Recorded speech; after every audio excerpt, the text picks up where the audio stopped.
Hi everyone, shouts to Melanin Gamers. My name is Gary A. Swaby, and I'm a sickle cell warrior, and I'm also a digital marketer, an author, an SEO analyst, a blogger. I'm a jack of all trades, really, and that's something that kind of comes with having sickle cell. So, what does having sickle cell mean to me? It means chronic pain, around the clock. The severity of the pain can go up and down, it can come and go, it comes at will. And when it comes, your life can take a back seat if it's that severe. You'll get many unplanned visits to the hospital, and a lot of people don't understand what you go through, so it's a very lonely thing.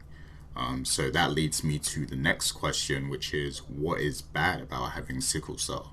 And that is that you're very alone in your struggle because nobody really understands you. Not your friends can't really relate to you because they're not going through the same things. And if you're at school or you're a young person and you're developing, your body actually develops a lot slower than everyone else's. That was one of the things I noticed when I was at high school. Like my body was developing very slow. I looked very young. I looked like I was in junior school still. And when you have sickle cell, sometimes like your bones are very thin. Your wrists and everything. And when you compare that to other people in school, and they're starting to look like men or whatever, that kind of plays with your mind and your anxieties and everything. So yeah, that can be a troubling time. And then on top of that, when you're an adult, people think you don't want to work or something, but really it's just because you're having tons of chronic pain. And even just commuting to work just takes it out of you, because it's more than just pain. It's also that your body doesn't get enough oxygen, which means you're very easily exerted. You're exhausted all the time, from like little things that don't really affect other people. They completely exhaust you, because your body has a different intake of oxygen in the blood, because of the sickle shaped cells and everything. So yeah, there's a lot of passive problems at play, and this leads to a lot of mental health issues also, because like I said, it's a very lonely thing. Nobody understands. People make assumptions of you as well. So those are some of the bad things. So what is good about having sickle cell? I think what's good about it is that because not many people understand, you end up spending a lot of time to yourself, because you have to anyway, because of the pain. You have to recover, in bed all alone sometimes. So because of that, I find that sometimes sickle cell warriors like myself, we're very creative people, because we do a lot of internal analysis, internal thinking, and spending a lot of time alone. So that brings out talents that if you were fully well, you might not have tried to explore before, because you would be out and about in the world mingling with other people. So because you have sickle cell and you're kind of sheltered a little bit, you develop a lot of different creative skills, because it helps take your mind off of the pain as well. So for instance, lately I've been doing a lot of art and stuff, like colored pencils, watercolors, sketching, that sort of thing.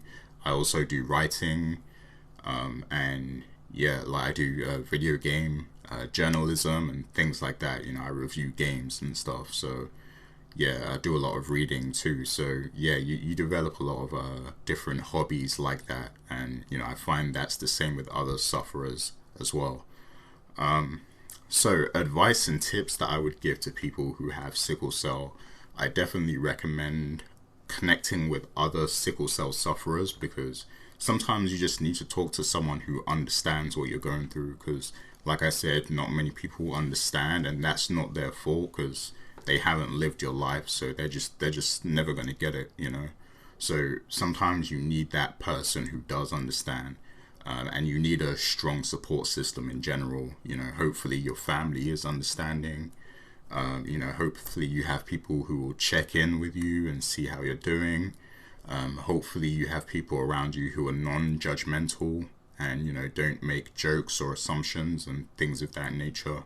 So I definitely recommend finding those positive friendships and relationships and nurturing them and keeping them, because this can be a very lonely thing. And also, if you are having a lot of mental health issues, I suggest, maybe seeing a therapist or something like that as well, because you're gonna, like, by the time you get to age 30 to 35, you're gonna have a lot of mental baggage, from years of suffering, and that leads to PTSD, anxiety, sometimes depression. So definitely, don't be afraid to talk to someone about what you're going through, and hopefully they can help you. And make sure you take your medicine as well, and also make sure you're drinking a lot of water. I recommend about 3 to 4 liters a day, because water is very important for sickle cell. You have to stay hydrated, and also stay away from things like alcohol, and and just make sure you get a lot of rest and don't tire yourself out, because all of these things lead to you having episodes of pain, which are called sickle cell crisis. So that's my advice and tips. I'm pretty sure all people with sickle cell are kind of accustomed to them already, but yeah, I just want to spread that awareness real quick. So big shouts to Melanin Gamers and Annabelle. And yeah, that's it for me, Gary A. Swaby. Make sure you visit my blog, GaryASwaby.com.